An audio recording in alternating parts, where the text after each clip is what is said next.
So personally, I'm not the biggest fan of the movies, but I will. Same. Oh, really? They paid us. You can't say that. But I will say that the action scenes were always cool. I was like, ooh, ah. This is mostly for Chris, but John as well. Was there a movie in particular that you enjoyed working on more than the other? Or more than the others, whatever?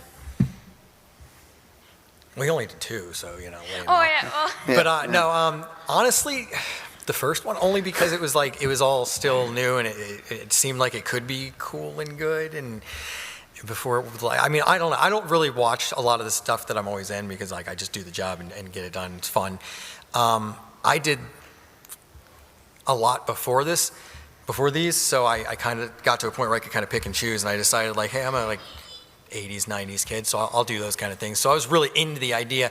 I was always more of a G.I. Joe guy though than Transformers growing up, so when I had my heart broken really was the G.I. Joe movies.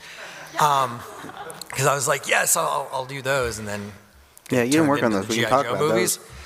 So that's not fun. But no, I honestly, like, just for pure like what it could have been and the excitement of being on this new franchise thing, I would say the first.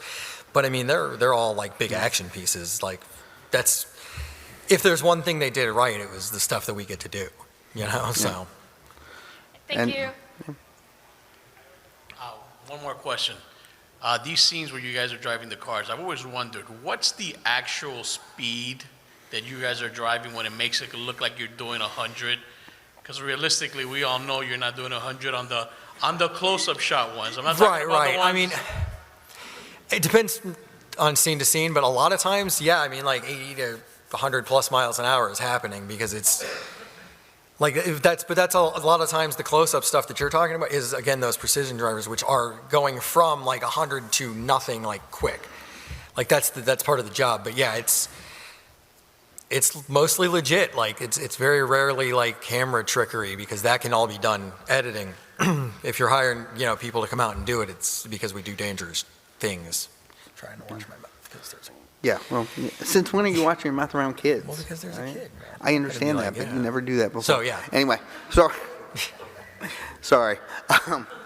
You know, for me, like for the things that I did in coordination was a lot of the robot fight scenes. You know, were done first. They were choreographed by actual fight actors. You know, because each Transformer was kind of given its own fight style. So you know, that was all choreographed and worked out. And then, you know, almost like a mocap situation where the CG team kind of took that and built those fight scenes. And so it was all choreographed as it would be in a regular action flick for a lot of these. So that was fun for me. Yeah, there's like a whole bunch of tape of just like basically a martial arts film with like random people doing all these sort of fights that never show up anywhere. Never know we were there. Hello. Hello. I was just wondering if there's ever been a stunt that, more so than any of the others, felt borderline impossible. One that you struggled with, perhaps.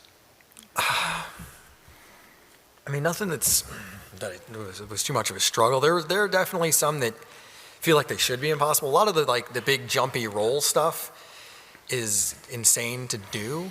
Yeah, because you kind of have to do that a few times. Yeah, there's like a lot going on. Like there's several different layers of things that you're doing. So like there's like jumps in general can be difficult, and then like rolling a vehicle and not getting injured is in itself hard.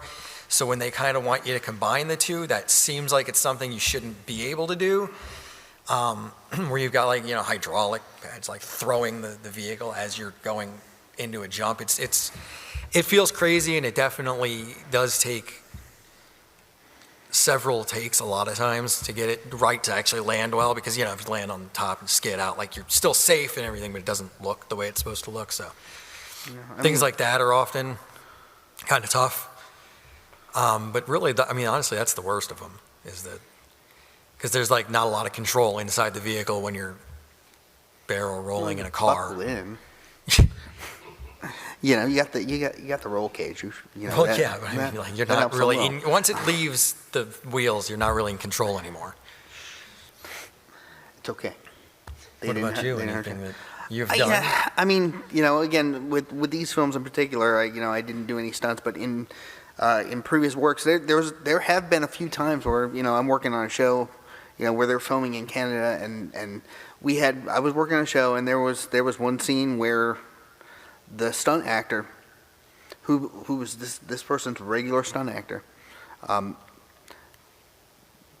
was supposed to basically do a dive off of a second-story balcony into tables, right? And the security was all set, but he got up there and he got spooked.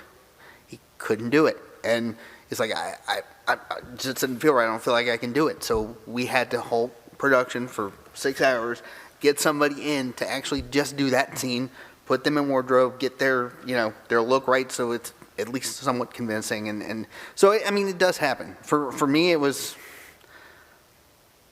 coming from my family. Like I said, 8 brothers and sisters.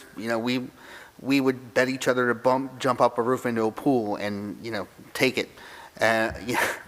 So there was no fear of anything, which is kind of how I got into the chair. But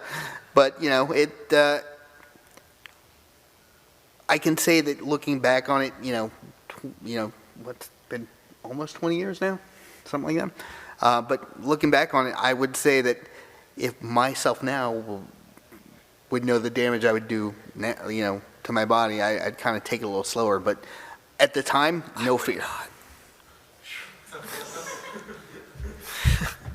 Oh, I'm sorry. Am I I wouldn't have interrupting you? taken it easier on him either, though. So You don't. I know. I'm a gentle If it- lover. If you can't tell, we're friends first, Yeah, right? we've been working together a long time. Yeah. Thank you very much. Yeah, of course, man.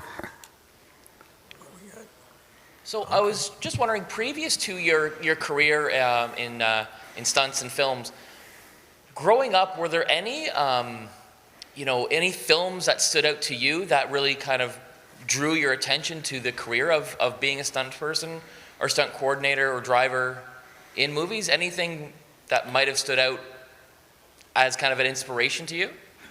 I mean, for me, because I started, kind of by accident. Somebody kind of found me. But, when I was a kid, I was into the Rocky films. But that was something, Bloodsport, those types of martial arts action flicks were big for me. And so, we would have our little competitions, my brothers and I, and we're Irish, so they were full contact. We pulled Full them up. contact conversations. Yeah. Well, we're Irish, man. This is how we do. Shh. You don't know. But, like I said, I kind of fell into it.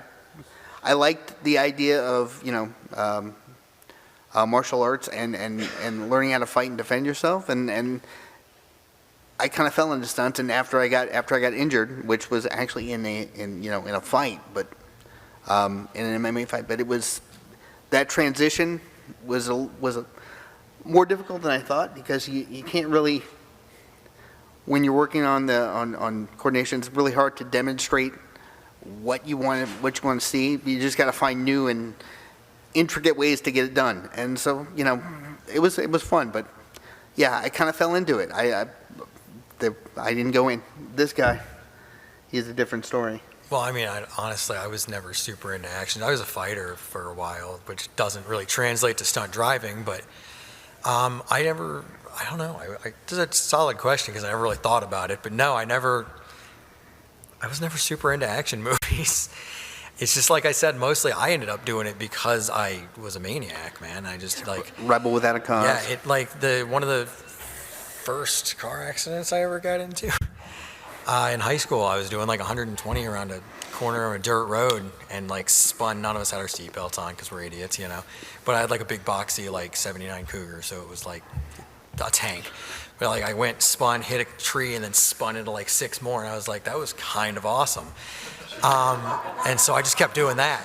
His parents thought so too. Yeah, well, my stepdad, his best friend owned a junkyard, and they towed it off and then replaced, I bent the frame, the steel frame, everything. I survived, so I don't know how.